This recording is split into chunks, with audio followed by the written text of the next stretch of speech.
हल्द्वानी से मुंशियारी पिथौरागढ़ चंपावत के लिए संचालित होगी हेली सेवा। मुख्यमंत्री पुष्कर सिंह धामी वर्चुअल माध्यम से हेली सेवा का करेंगे फ्लैग ऑफ।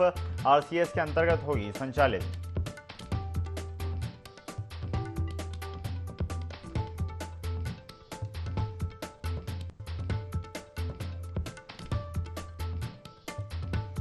धामी कैबिनेट ने बजट को दी मंजूरी। सरकार करीब 90,000 करोड़ का बजट कर सकती है पेश। 26 फरवरी से शुरू होगा विधानसभा का बजट सत्र।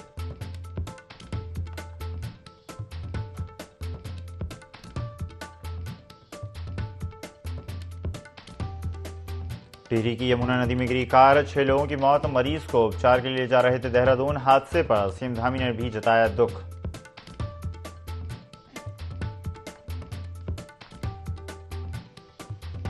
कांग्रेस ने 5 लोकसभा सीटों के लिए डेस्क हेड किए नियुक्त। चुनाव में सुनिश्चित जीत की बनाएंगे रणनीति। कार्यकर्ताओं से जुड़े रहेंगे सभी डेस्क हेड।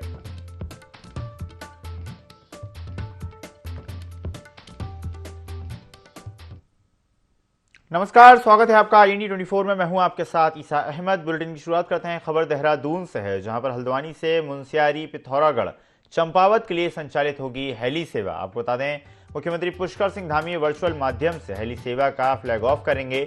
आरसीएस के अंतर्गत संचालित की जा रही है हेली सेवा। सीएम आवास सभागार में होगा कार्यक्रम का आयोजन। तो भव्य कार्यक्रम के साथ आज हेली सेवा की शुरुआत होगी। आरसीएस के अंतर्गत संचालित की जा रही हेली सेवा। आपको बता दें, मुख्यमंत्री पुष्कर सिंह धामी वर्चुअल माध्यम से हेली सेवा का फ्लैग ऑफ करेंगे और इस सुविधा का जनता को लाभ मिलेगा। हल्द्वानी से मुंशियारी पिथौरागढ़ चंपावत के लिए संचालित होगी हेली सेवा। खबर पर ज्यादा जानकारी के लिए सहयोगी विनय सूद हमारे साथ जुड़ गए हैं। विनय, हल्द्वानी से मुंशियारी पिथौरागढ़ चंपावत के लिए हेली सेवा की शुरुआत की जाएगी। सीएम पुष्कर सिंह धामी वर्चुअल माध्यम से इसका शुभारंभ करेंगे। जनता को इसका लाभ मिलेगा। जी बिल्कुल ईसा, देखिए आपको बता दें कि प्रदेश के मुख्यमंत्री पुष्कर सिंह धामी आज हेली सेवाओं का यहाँ पर फ्लैग ऑफ करने वाले हैं। और ये जो कार्यक्रम रखा गया है, ये मुख्यमंत्री आवास सभागार में रखा गया है, जहाँ पर कुछ ही क्षणों में जो है अब फ्लैग ऑफ सीएम धामी द्वारा कर दिया जाएगा। तो ऐसे में देखा जा सकता है कि जिस तरह से जो पिथौरागढ़ हल्द्वानी की अगर बात करें या फिर चंपावत की बात करें, मुंशियारी की बात करें, सभी जगहों पर जो है हेली सेवाओं की जो शुरुआत है वो प्रदेश के मुख्यमंत्री पुष्कर सिंह धामी करने जा रहे हैं, जिससे कि उत्तराखंड के जो लोग हैं उनको भी इस दौरान सफर करने में काफी जो है यहाँ पर फायदा मिल पाएगा। तो देखा जा सकता है कि पूरी तरह से जो प्रदेश के मुख्यमंत्री हैं, हर तरह से हर प्रयास जो है उनका उत्तराखंड वासियों के लिए जो योजनाएं हैं वो लगातार उनके द्वारा चलाई जा रही हैं। साथ ही साथ जो हेली सेवाएं हैं, हेली सेवाओं को लेकर के भी सीएम धामी जो है लगातार कार्य करते आ रहे हैं। और अब जिस तरह से इस हेली सेवा की शुरुआत अब हल्द्वानी, मुंशियारी, चंपावत और पिथौरागढ़ में की जा रही है, तो काफी जो बड़ा फायदा है इस दौरान उत्तराखंड वासियों को इसका मिलने वाला है। जी विनय, अगर उत्तराखंड राज्य की हम बात करें तो कई क्षेत्र ऐसे हैं जहां पर यातायात की व्यवस्था दुरुस्त नहीं है। कई क्षेत्र ऐसे हैं जहां पर रेल की सुविधा पर्याप्त नहीं है। और ऐसे में जब हेली सेवा की शुरुआत की जाएगी तो ये काफ़ी सार्थक और कारगर कदम कहलाएगा सरकार का। इस तरह की अगर कभी असुविधा होती है, कभी समस्या किसी स्थान पर पड़ती है, तो हेली सेवा का उपयोग तब किया जा सकेगा। जी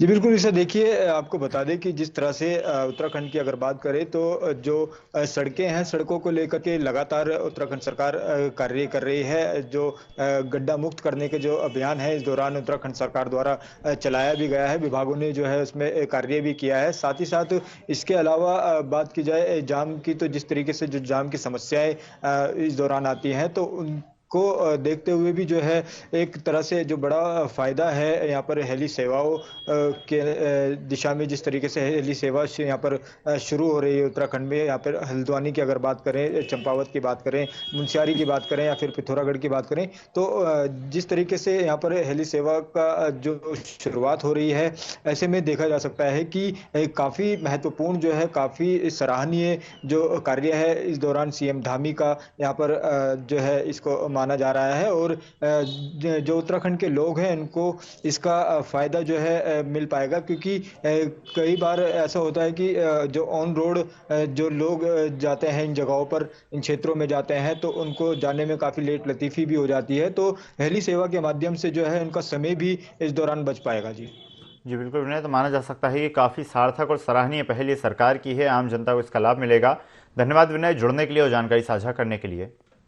बढ़ते हैं खबरों में आगे। प्रदेश में सत्तारूढ़ भाजपा का अब हर कार्यक्रम चुनाव केंद्रित होगा।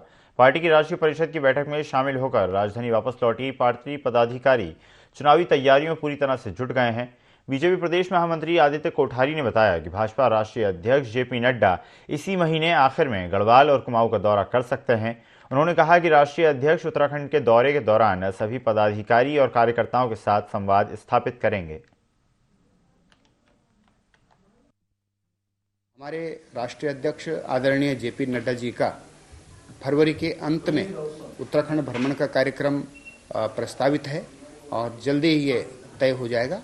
इसमें वो पार्टी के बूथ स्तर के कार्यकर्ताओं से लेकर मंडल स्तर के, जिला स्तर के, प्रदेश स्तर के सभी कार्यकर्ताओं के साथ में, पदाधिकारियों के साथ में संवाद स्थापित करेंगे और इस प्रकार से 2-3 कार्यक्रम उनके उत्तराखंड में, गढ़वाल और कुमाऊं में ऐसे प्रस्तावित हैं जो 1-2 दिन में अंतिम रूप उसको दे दिया जाएगा, उसकी रूपरेखा तय कर दी जाएगी। ये उनकी पार्टी का मामला है, बीजेपी का।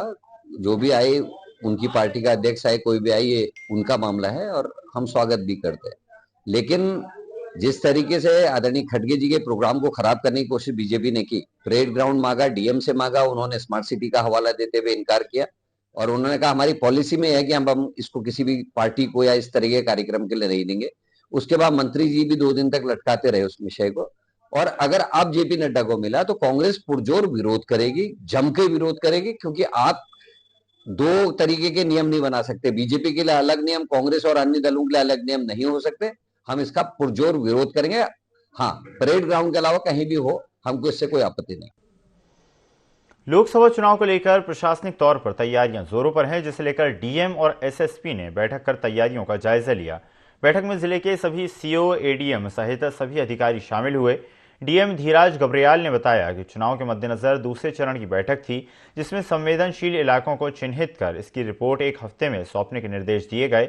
साथ ही उत्तराखंड सीईओ इस संबंध में एक बैठक लेकर हरिद्वार लोकसभा की सभी विधानसभाओं की तैयारियों की समीक्षा करेंगे।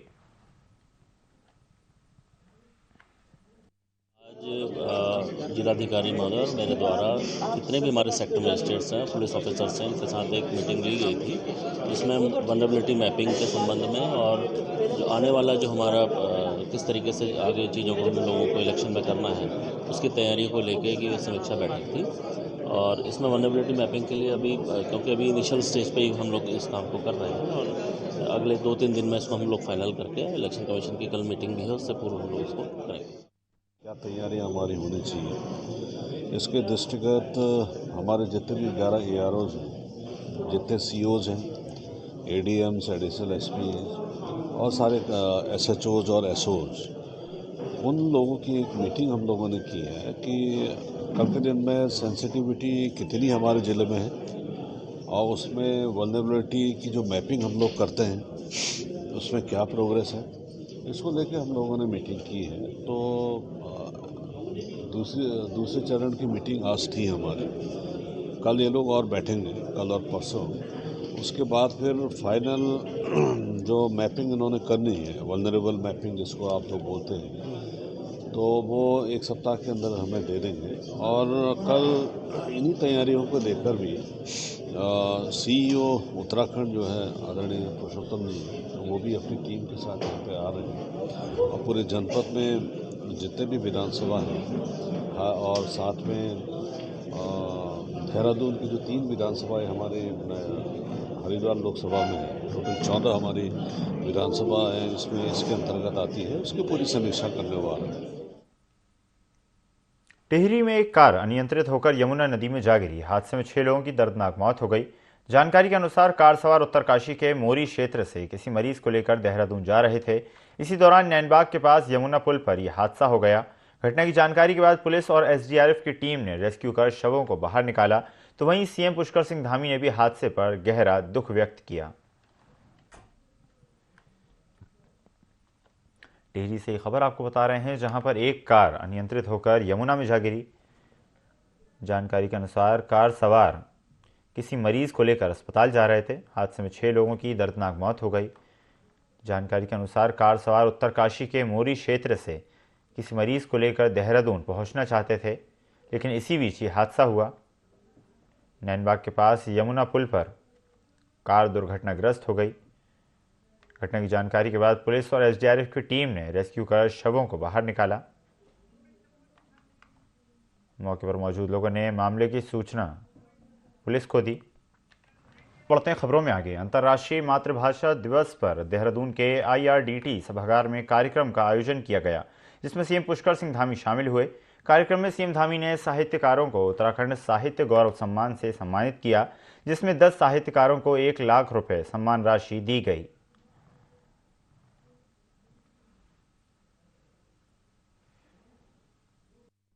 देखिए, सरकार की एक अच्छी पहल है। इससे पहले पिछले साल भी विभिन्न श्रेणियों में 9 साहित्यकारों को सम्मानित किया गया था। इस बार अलग अलग श्रेणियों में 10 साहित्यकारों को सम्मानित किया गया, जिसमें एक गढ़वाली के लिए, एक कुमाऊनी के लिए, एक जौनसारी के लिए, जिनका 60 साल का काम है साहित्य में, उनको सम्मानित किया गया। एक व्यक्ति को उर्दू में, एक को पंजाबी में, और अलग अलग विधाओं में 3 लोगों को हिंदी में ये सम्मान दिया गया है। भाषा संस्थान का जो शुरुआत हुई थी, इसका उद्देश्य यही था कि विभिन्न बोली भाषाओं को बढ़ावा दिया जाए, के उत्थान के लिए काम किया जाए, और नई पीढ़ी भी जो है भाषा और अपनी बोलियों से पृथक न हो, बल्कि उससे जुड़ करके अपनी संस्कृति के वहाँ के साथ साथ साहित्य और कविताओं के माध्यम से समाज की, देश की सेवा करने का काम करें। तो आज पिछले 2 वर्षों से हम इस पे आगे बढ़े। साहित्य के क्षेत्र में, कविता के क्षेत्र में एक ऐसा स्थापित नाम है जिसके साथ जुड़ करके इसके कैरियर के रूप में काम करें, ताकि एक लंबे समय तक हमारे साहित्य और हमारी संस्कृति आगे बढ़े। एक अच्छे वातावरण में, अच्छे दिन आप जैसे महान कलाकारों को आज ये सम्मान देने का हम सबको अवसर मिला है, और सच में ये जो नई शुरुआत हुई है, वास्तव में आप सब लोग एक एक करके कह रहे थे कि बड़ा अच्छा काम हुआ है यहाँ पर, तो निश्चित रूप से इससे हमारा भी प्रोत्साहन हो रहा था, हमारे अंदर भी ऊर्जा का संचार हो रहा था। और ये आप सबको सम्मानित करना, ये केवल आपका सम्मान करना नहीं है, ऐसा लग रहा है कि हम स्वयं भी सम्मानित हो रहे हैं, नए नए गीतों का सर्जन करते हैं। उसी प्रकार से मेरे मन में है, मैं ये बात आप सबके समक्ष बोल रहा हूँ। अभी हमारे कभी अन्य जो हमारी इस प्रकार की योजनाएं, रचनाएं और नियोजन करने वाली जो हमारी बैठकें होंगी, तो उन बैठकों में भी कहूँगा कि सबको हमको नवाचार की ओर जाना चाहिए, और इस दिशा में हमारा भाषा संस्थान बहुत अच्छे तरीके से काम कर रहा है, जिसको आप सबका आशीर्वाद भी मिल रहा है। हम लोग भी लगातार आशान्वित हैं। दिल्ली में किसान आंदोलन की अनदेखी और 16 सूत्री मांगों को लेकर डोईवाला से किसानों ने ट्रैक्टर रैली के जरिए देहरादून कूच किया, लेकिन पुलिस ने लच्छीवाला टोल प्लाजा पर किसानों को रोक लिया। इस दौरान किसानों और पुलिस के बीच तीखी नोकझोंक हुई। किसान यहीं पर धरने पर बैठ गए और जिलाधिकारी को ज्ञापन देने पर अड़ गए। इसके बाद उप जिलाधिकारी अपर्णा डोंडियाल ने मौके पर पहुंचकर किसानों से उनकी तमाम मांगों को लेकर ज्ञापन लिया।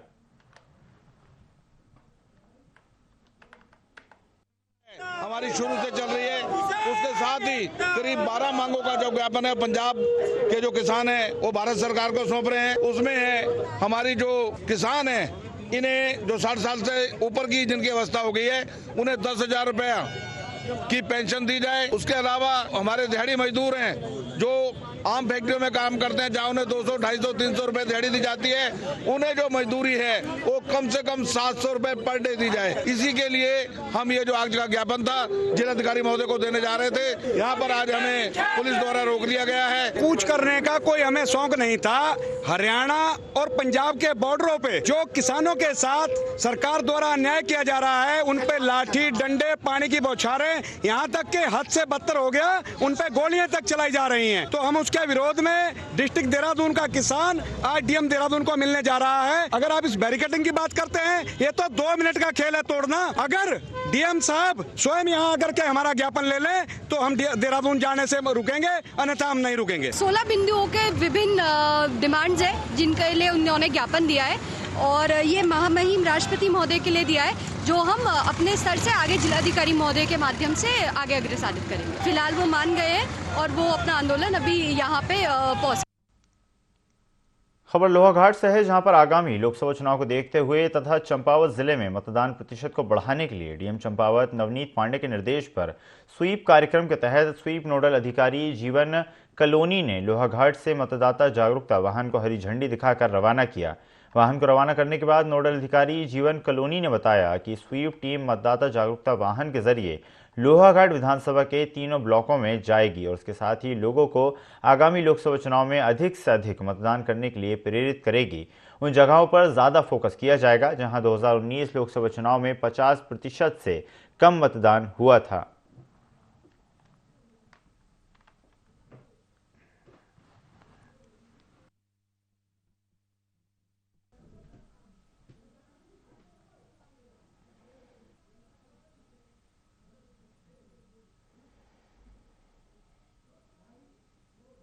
स्वीप चंपावत की ओर से आगामी लोकसभा सामान्य निर्वाचन 2024 में जनपद में अधिक से अधिक मतदान हो, इसके लिए प्रचार प्रसार वाहन आज हम यहां से रवाना कर रहे हैं।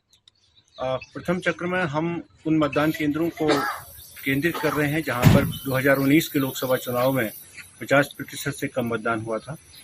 उसके बाद दूसरे चरण में हम राज्य का जो हमारा 2019 का मतदान प्रतिशत था उससे कम बूथों को टारगेट करेंगे और इस प्रकार पूरे जनपद में जो स्वीप अभियान विभिन्न विभागों के सहयोग से भी, इसमें हमारे विभिन्न विभागों का भी हमें सहयोग मिल रहा है और उन सब विभागों की पार्टनर डिपार्टमेंट्स की ओर से मिल करके आज हम ये रथ को रवाना कर रहे हैं और जनपद में ये जो हमारा आगामी लोकसभा का चुनाव है, चुनाव का पर्व, देश का गर्व, इसको बड़े हर्ष और उल्लास के साथ मनाएं। भारतीय क्रिकेटर मोहम्मद शमी प्राण कलियर स्थित साबिर पाक की दरगाह पहुंचे और माथा टेक कर चादर पोशी की, साथ ही अकीदत के फूल भी अर्पित किए। जैसे ही शमी के आने की खबर उनके फैंस को लगी तो शमी की झलक पाने के लिए भीड़ उमड़ पड़ी। बता दें कि कलियर स्थित साबिर पाक की दरगाह काफ़ी फेमस है और लोग यहां ज़ायरीन मन्नतें मांगने आते हैं। रुड़की में पूरा मामला सामने आया।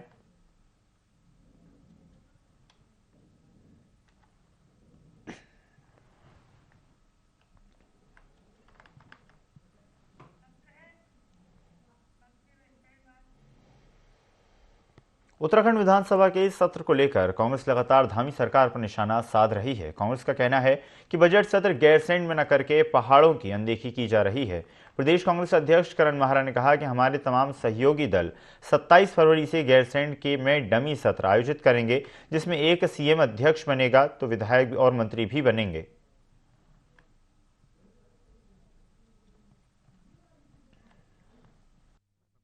देखिए, हम गैरसैंण में हमने तय किया कि हमारा संगठन और जो हमारे जुड़े हुए हमारे दल हैं, जो इंडिया गठबंधन के साथी हैं, उनके साथ मिलकर हम एक वहां विधानसभा गठित करेंगे, जिसमें एक मुख्यमंत्री का किरदार होगा, एक विधानसभा अध्यक्ष का किरदार होगा, कुछ मंत्री के किरदार होंगे, कोई नेता प्रतिपक्ष का किरदार होगा, तो कुछ विधायकों के किरदार होंगे। और जितने ज्वलंत मुद्दे उत्तराखंड के हैं, चाहे भू कानून से लेकर अग्निवीर से लेकर जोशीमठ में के शय से लेकर केदारनाथ में सोने की चोरी, केदारनाथ के गर्भगृह का प्रधानमंत्री के द्वारा नियमों को तोड़ा जाना, SSC भर्ती घोटाला, पटवारी पेपर लीक, किसानों से संबंधित मामले, अंकिता भंडारी केस में VIP को बचाने के लिए जिस तरीके से सबूत मिटाए गए, ये सारे मुद्दे ऐसे हैं जिन पे उस विधानसभा सत्र में प्रश्न लगेंगे और प्रश्नों का उत्तर मंत्रियों से मांगा जाएगा और मुझे उम्मीद है मंत्री वही उत्तर देंगे कि तुम्हारी सरकार में क्या हुआ और जय श्री राम। इसके अलावा किसी भी मामले का उत्तर मंत्री नहीं देते हैं, वही वहां भी देखने को शायद मिलेगा। हल्द्वानी में सरकारी जमीन पर कब्जे का मामला सामने आया है, जहां कुछ अराजक तत्वों ने हिंसा फैलाई और जमीन पर कब्जा कर लिया। जब इस मामले की शिकायत की गई तो प्रशासनिक अधिकारी इतने गंभीर नजर आए और लोगों का आरोप है कि प्रशासन के संरक्षण में ही अतिक्रमण हो रहा है। हालांकि जिलाधिकारी ने सख्त निर्देश दे रखे हैं कि सरकारी जमीन पर किसी तरह का अतिक्रमण नहीं हो।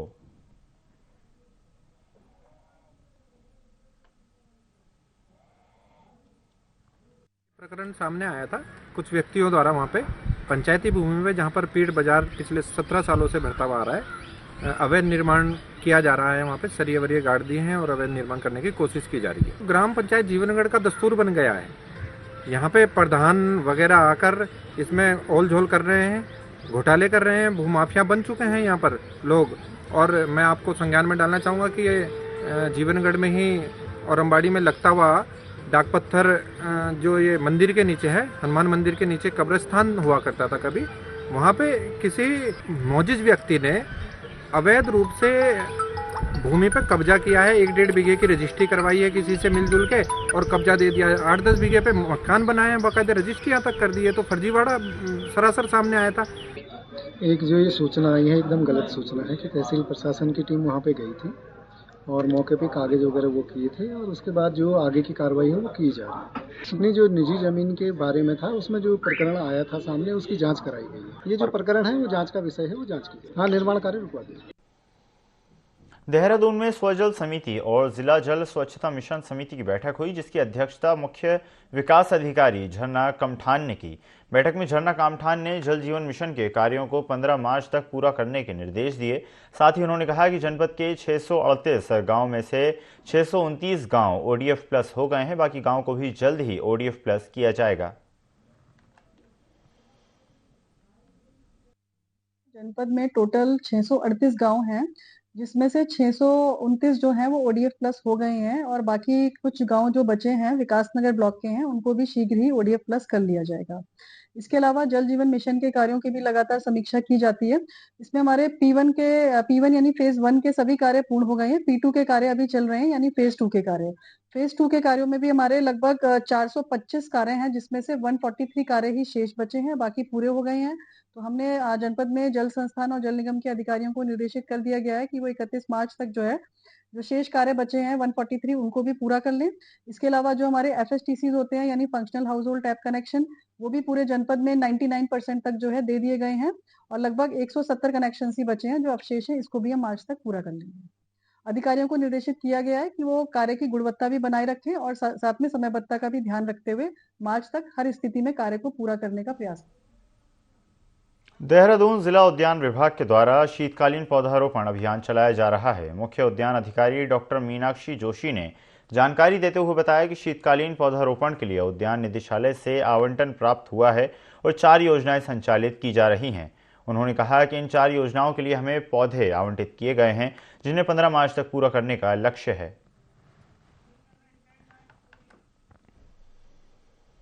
इस बुलेटिन में फिलहाल इतना ही। खबरों का सिलसिला लगातार जारी है। बने रहिए IND 24 के साथ। नमस्कार।